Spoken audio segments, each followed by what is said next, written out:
শবে বরাতের রাতে যে নারী 3টি আমল করবে ওই নারীর কপাল খুলে যাবে। কেননা শবে বরাতের রাত হচ্ছে এমন একটি রাত, এ রাতে আল্লাহ তাআলা অসংখ্য অগণিত মানুষের গুনাহ খাতাগুলো ক্ষমা করে দেন। আল্লাহ তাআলা নিজে বলে দিয়েছেন সুনান ইবনে মাজার 1390 নম্বর হাদিস, নবীজি সাল্লাল্লাহু আলাইহি ওয়াসাল্লাম জানিয়ে দিয়েছেন, ইন্নাল্লাহা লা ইয়াত্তালিউ ফি লাইলাতিন নিসফি মিন শাবান ফায়াগফিরু লিজামিই খালকি ইল্লা লিমুশরিকিন আও মুশাহিন।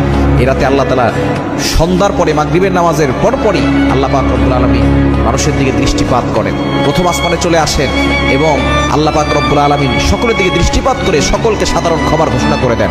তবে দুই শ্রেণীর মানুষকে আল্লাহ ক্ষমা করেন না। এক নম্বর হচ্ছে যারা মুশরিক, আল্লাহর সাথে শিরিক করে।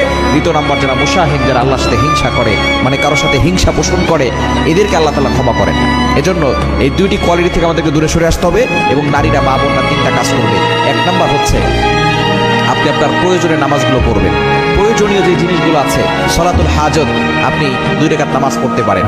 আপনি নফল নামাজ বেশি বেশি পড়বেন, পাশাপাশি 2 রাকাত সলাতুল হাজতের নামাজ পড়বেন, যে আল্লাহ আমার এটা প্রয়োজন, আল্লাহ আমার এইটা প্রয়োজন। কারণ আল্লাহ তাআলার কাছে চাইলে আল্লাহ তাআলা সব কিছু দেন।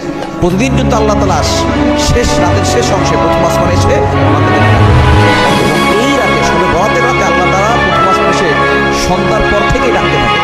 আর আমরা অনেক সময় হালুয়া রুটি বানাতে ব্যস্ত হয়ে পড়ি। মা বোনরা এটা আমল করবেন, নফল নামাজ করবেন,